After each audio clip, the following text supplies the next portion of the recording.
The first story. For as long as I can remember, WLNK 97.3, The Link, has been the local radio station in my town.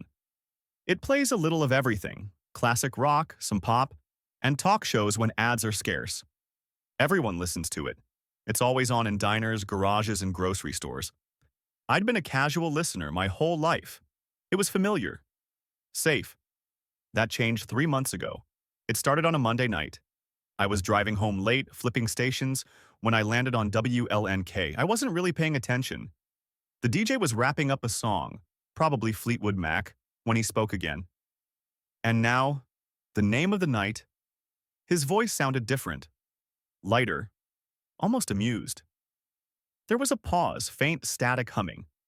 Then he said a single name. Jessica Browning. No explanation, no context, just the name, hanging in the air. I brushed it off. Maybe a contest or a strange new segment. Still, something about it stuck with me. The next Monday, it happened again. And now, the name of the night.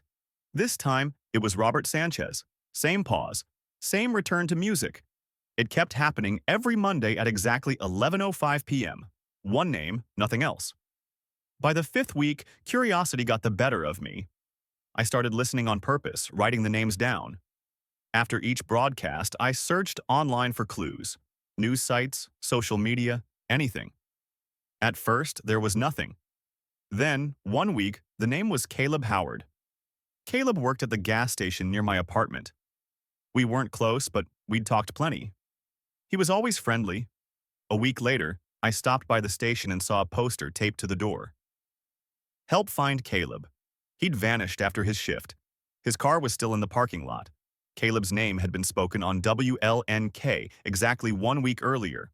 I went back through my notes. By then, I had 6 names. 3, Jessica Browning, Robert Sanchez, and Caleb Howard, were confirmed missing. No one else noticed the pattern. When I asked people about the name of the night, they looked at me like I was crazy. Some insisted the segment didn't exist. One person told me WLNK didn't even have live programming that late. By the 8th name, I was obsessed. Emily Carter. I found her online easily. 28. Veterinary assistant. Her page was full of smiling animals and cheerful posts. I messaged her, warning her as best I could. She never replied. For a week, she kept posting like normal. Then, 7 days later, she stopped. The next morning, I saw the headline. Local veterinary assistant reported missing. I needed answers. I started watching WLNK's building at night. It was old and unremarkable. Nothing ever happened. Last Monday, the name was Brandon Lewis. Instead of warning him, I went to the station. At 10:30 p.m., I parked outside. The building was dark except for one light on the second floor. At 11:05, I heard the broadcast through the walls. And now, the name of the night. I forced my way inside. The station was empty. I followed the voice upstairs to a room glowing with weak light. Inside was an old desk, a microphone, and outdated equipment. The on-air sign flickered as the DJ's voice crackled. Brandon Lewis. Then everything shut off. Behind the desk was a list of names taped to the wall. At the bottom was one final entry. Ethan Grant. My name. It's been 6 days since then. I haven't left my apartment. The phone rings, but I don't answer. Tomorrow is day 7. If anyone hears this, please don't let them say another name, because no one ever comes back. Now I'm going to read the second story. It's pretty creepy. I'm a nurse, and I currently work nights. It's a total drag, but I'm hopeful I can move to days soon since a few coworkers are planning retirements. Until then, nights are my reality. This happened during one of those shifts. Just after 3 a.m., my phone alerted me to sound and movement on my son's monitor. No big deal. He's 3, but he usually sleeps through the night. I assumed he coughed, sneezed, or rolled over. I opened the app and saw my son sitting on his bed. My wife was with him, still normal. Maybe he had a bad dream and went to get her. I was about to close the app when something felt wrong. They weren't talking or moving. They were just sitting there, side by side, staring straight up at the camera, not glancing, staring. completely still. The night vision turned everything black and white, making their eyes glow unnaturally pale. The only movement I could see was their breathing.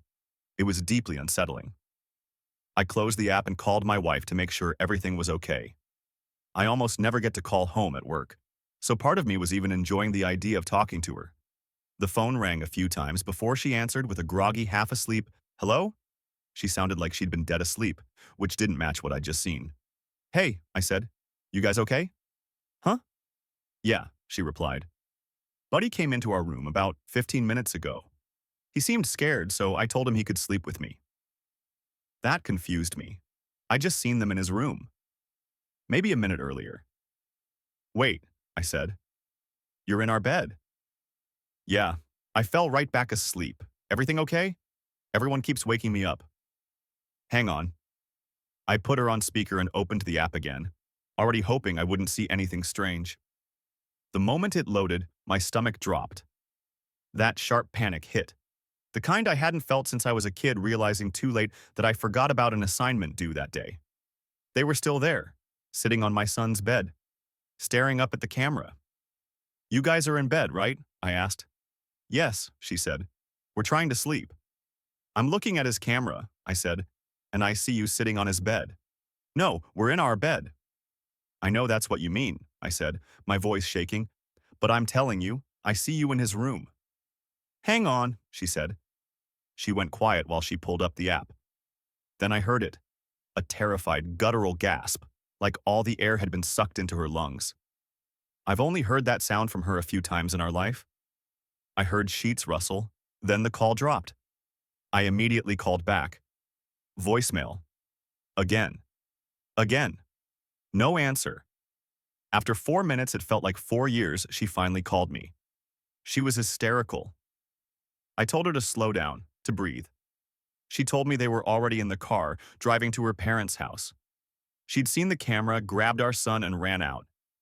She didn't even close the garage. "I'll close it when I get off," I said. "You will not go inside," she said immediately. "Absolutely not." "Why are we on the camera?" she asked. "Is it a recording?" "I don't know," I said. "I'm going to keep watching it. Do the code words." Years ago, as a joke, we made up code words and a short story to prove we were really ourselves. Too many imposter movies. I heard her say the words to our son. He giggled like he always does. Then she said her part of the story. I knew they were real. She made it to her parents safely. Before we hung up, she told me something that still makes my skin crawl. When she ran past our son's room, she saw the faint blinking light on the back of the camera. In that dim glow, she thought she saw the outline of an adult sitting on the bed. Knowing they were safe was the only thing that kept me at work.